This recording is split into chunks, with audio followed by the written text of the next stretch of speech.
Hey everyone, and welcome back to Remember This Tech. Today I'm going to be revisiting the AMD FX6300 6-core processor that I got back in one of my haul videos. They're right behind me, in fact. Now, back in the day, the CPU didn't get that much fanfare. So I'm revisiting it now in 2023 to see if it really was that bad. I'm going to pair it with an MSI GeForce 4060 RTX. Right now, you're probably screaming at the screen saying, "Why would you do that? OMG!" Why? Because I can, and I want to see what it can play.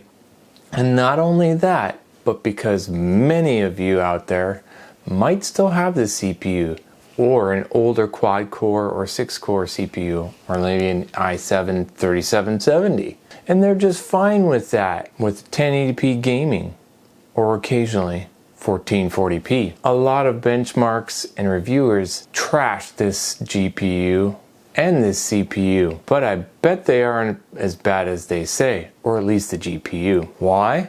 Because this GPU isn't really technically made to play 4K, but 1080p, I say, yeah, that's probably its jam. The reality is, most people can't afford the latest, the greatest, the newest tech CPUs out there. But moreover, they probably don't need it either for what they do. So perhaps they can save up a bit and get just the video card. And maybe that's it. For what they want to do, it might be just fine. Let's get to the build and testing and see what we can and can't play with this odd pairing, shall we? Come on, I'm excited to see what we can do with this. Let's go!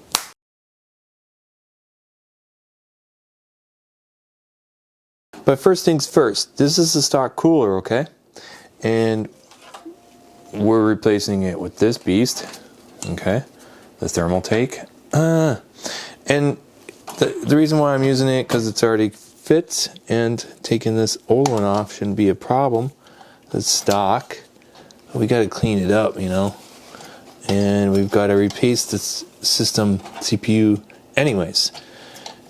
And I don't have to remove the board by doing this. Oh, it's so crusty and old.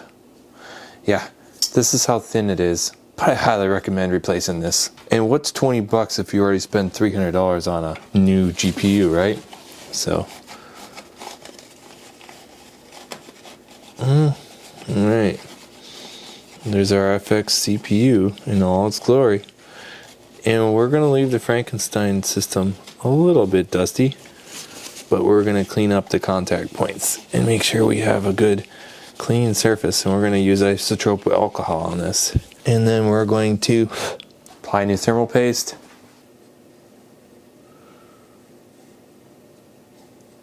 This is a beast compared to that other cooler. Just massive. So, yeah.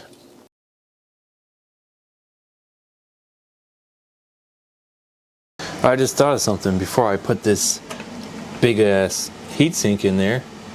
I put in another 16 gig of DDR3 to make the system 32 gig and, you know, give it room to play. On this design, in this case, it's really tight, and I cannot even see where the clip is. I wish the front of this case would come off, but no. I think I got the back clip on. There's like zero clearance in this case, and the fact I've got to like push down here and mount this thing on the board. And it's just like, I'm gonna have to remove the video card too. I need more space. Wasn't designed for this case. And that's all she wrote. Well, it's on there, and it seems to be a good contact, both front and back. And putting back in the RAM, and then the video card. See what happens when you try to do something the easy way. Anyways, If you don't like to watch my antics, feel free to skip forward in the video.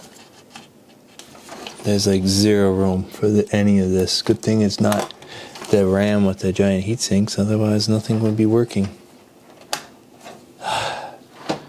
Great success. Great success.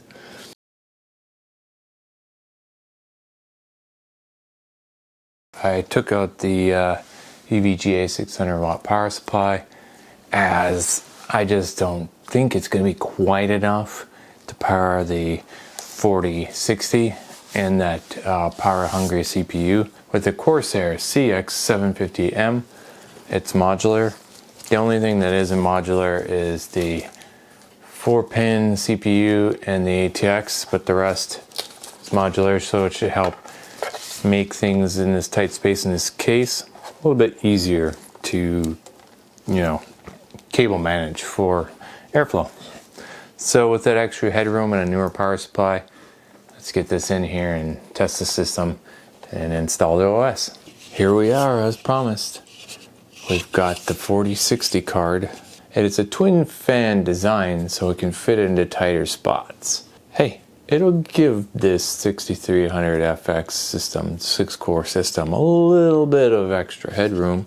If anything, that CPU will hold it back. So hopefully we can get some 1080p gaming out of this, maybe 1440. Well, let's get it in and find out. Come on, let's go.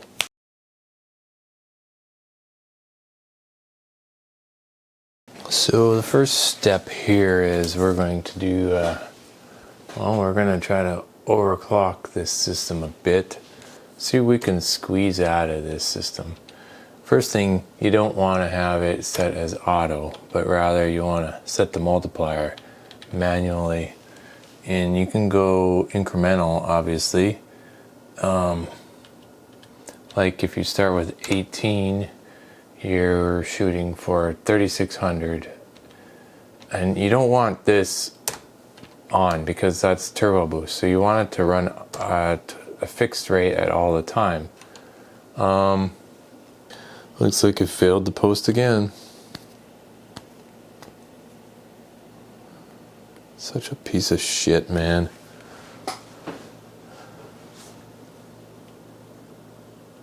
Let's see what this will do.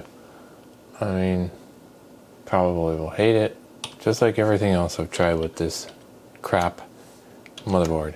Asus makes it easier to just change things around on your board and do tweaks on the voltages for the voltage core for the CPU. It's this stupid Gigabyte board. Oh wait, it's gonna post. I'm interested to see what it actually held though for the overclock, or did it at all? Let's see what we can see.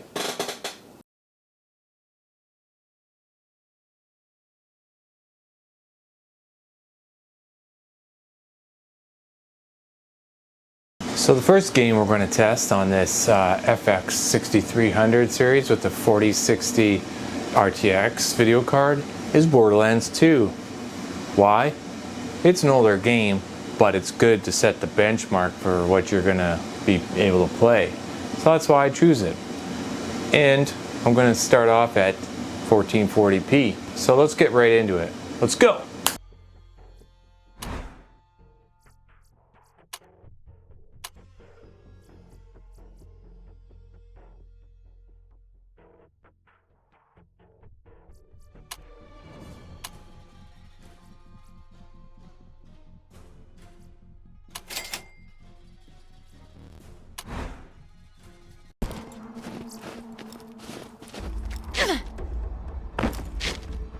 What we're looking at here is about 70 FPS and 130 FPS.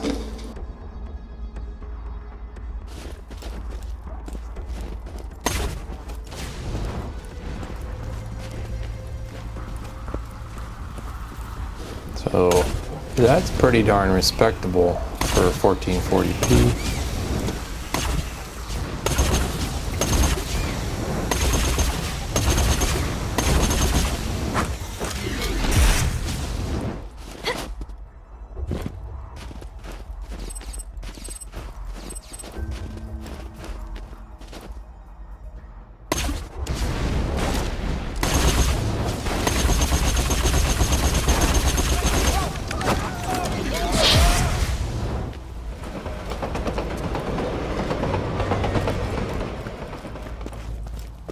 Looks pretty good with the settings turned up here. So, you know, obviously you can play at 1080p with this because you're playing at 1440 right now. So this is our benchmark test, and hey, it looks pretty darn good if you ask me. Texture packs, especially at 1440. So not even gonna stress the system whatsoever at this resolution.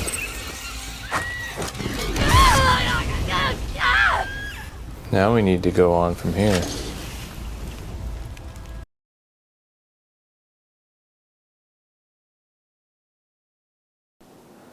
We are going to try, I say try, and play Jedi Survivor on this FX6300 system.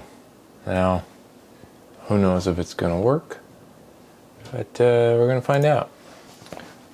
Let's see if this system can play Jedi Survivor. Fingers crossed. I mean, it's got newer instruction sets than, like, let's say the AMD Phenom X6 or something like that, but this game is really tough to play. But we got a 4060 in here, so let's see what we can do. And keep going. Let's start the FPS counter as soon as the screen ends. Yeah, the CPU is pretty maxed, but the GPU is not.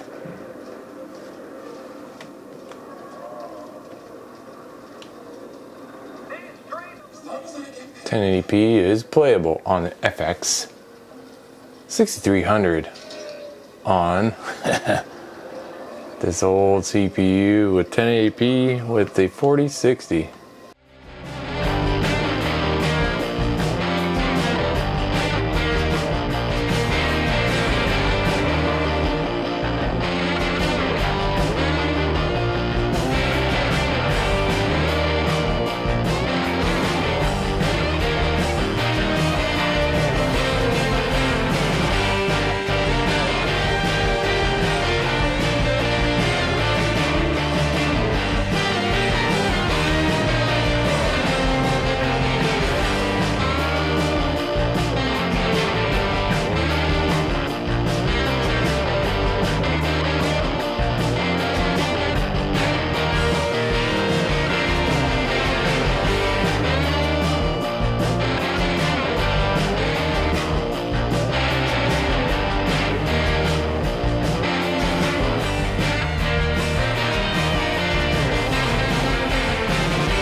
Trying GTA 5 now. It's 1080p. Let's apply the changes and then run the benchmark.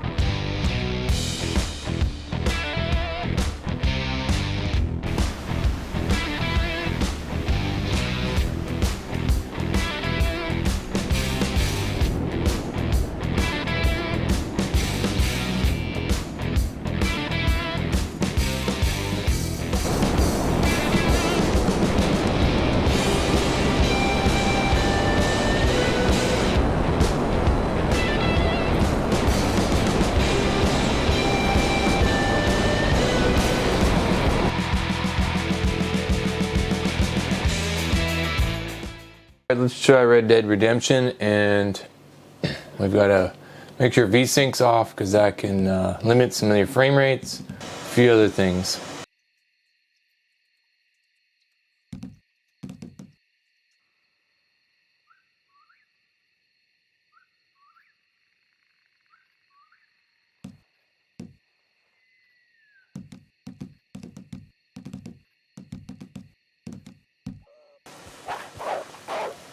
Let's get into free roam. Might have to tweak these settings when I'm playing the game to get a little bit better results, but for right now, we're playing pretty good. I mean, 50 FPS, 1080p, pretty nice for this older CPU.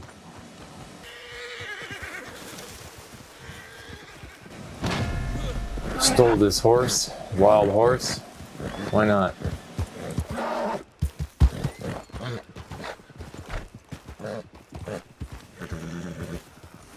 That this game is pretty well optimized, I think, at this point. Visuals are looking pretty good when it starts to get sunlight out, when the sun's rising rather. And be honest with you, you could probably get by with this older 6-core FX CPU with this 4060. I mean, perhaps you could get by with, or be better off with a 3060 12 gig card. But it's not a bad presentation so far. Completely playable.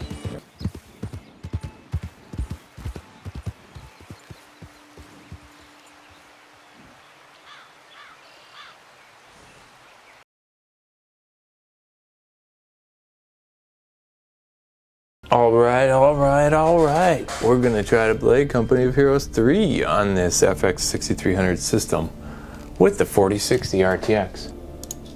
We'll just start an AI match and 1080p, frame rate limiter, uncapped FPS. I don't need to cap the FPS. Come on, really? Vertical sync. I don't need that. Image quality's high. Shadow on medium. Save. Alright. And let's play. Engineers I don't know here. if I like that map, but let's do this, shall we? Let's see. A little bit rusty, so don't you know, fault me. No route to It's alright. They want that area secure. Scouts here! Cut those pricks down! Heavy load! Am I really doing 100 FPS? Heads down! Move back! Sunset these fuckers! Scouts, loaded and ready. Let's go, boys! Open fire! I'm here! Make them count, boys! Oh, 1080p. We're playing at 80 to 115 FPS on this system. Yeah, 100% playable. Grenades are making their way to frontline forces. A little staggery, but if that is a word, but you know. Find a way! Ah! Of course we're outnumbered! Trump's got us pegged! Always outnumbered! Climb over! Move it! Move it! Now! Go! Leave him! Riflemen, ready! They've pushed us off a sector. Be ready! What's the mission? Ready for duty! And we have two of the AIs against one AI, and we're just like dying. Horrible. Enemy forces are Stupid. converging on a fuel point. Motion's in!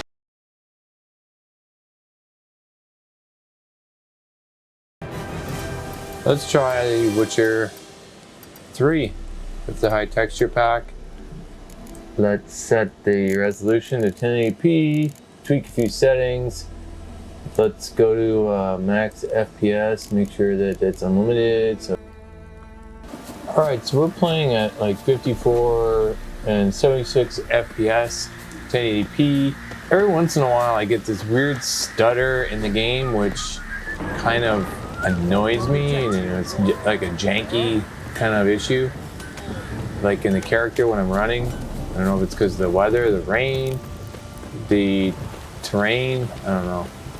As you can see, the CPUs are not really maxed out, not 100%, and the GPU is only running at 38%, so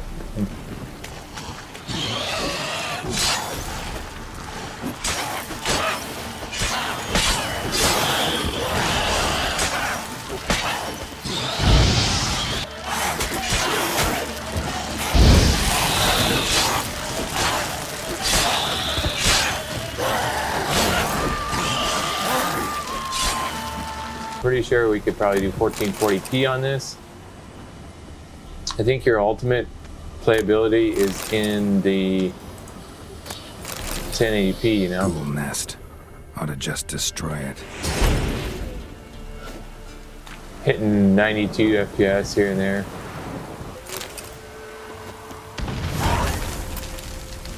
So, I mean, Witcher 3 is 100% playable at 1080p, and you might be able to boost it up some of the settings for a little bit better eye candy. That's up to you. But it looks like there's plenty of headroom with the CPU and also the GPU.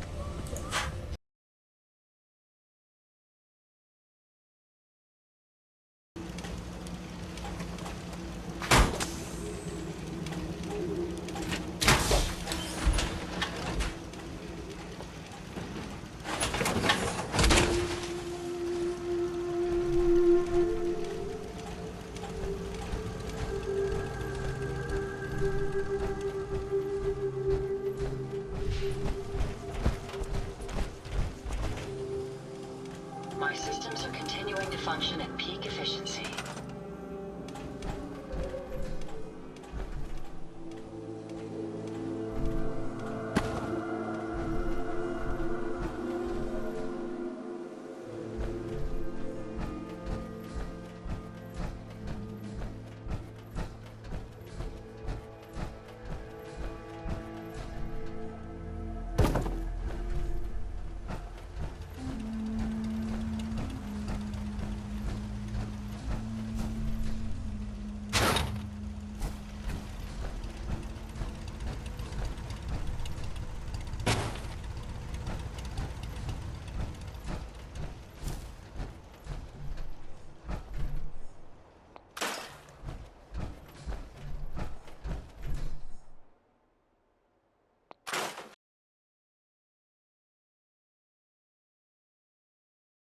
Yeah, you want to see this FX6300 system struggle with Cinebench? Let's run the multi-core score then and see what the results are.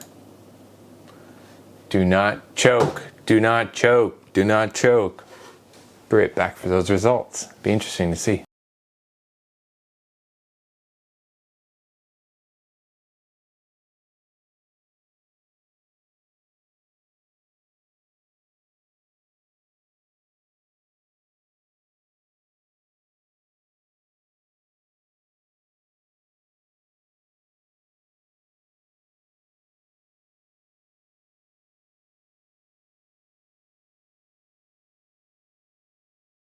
So thus concludes my Frankenstein testing of the FX6300 6-core CPU paired with a Nvidia 4060 RTX 8GB card. Now, I first thought, could this work? And it pretty much did. At 1080p, if you keep your expectations to that, for most games that I played, it worked just fine. Now, if you want to bring the eye candy up a bit, you can get by with that as well too. I don't have titles like Cyberpunk to test, but I'm thinking it may be able to play that at 1080p as well. Now, I played Jedi Survivor, which is a rough game to play on most systems, so the fact that it can play that, and Red Dead Redemption 2, and a couple other games that are my favorites, that shows you right there that this system is still functional even after all these years. So you may have a similar system to this and only have a bit of money just to upgrade the video card. You can get this or a 3060 12GB card and you're probably going to be able to get by. And if you get more money down the road, you can get yourself a new platform with an Intel or a AMD equivalent upgraded newer system. But for now, you can eke by and play at 1080p just fine. All the people out there that say you have to have the greatest, the best, the fastest, if 1080p is your chosen resolution to play games, you're good to go. So thanks for watching me put together this Frankenstein system, this odd pairing as that it is, and thanks for watching. Remember this tech.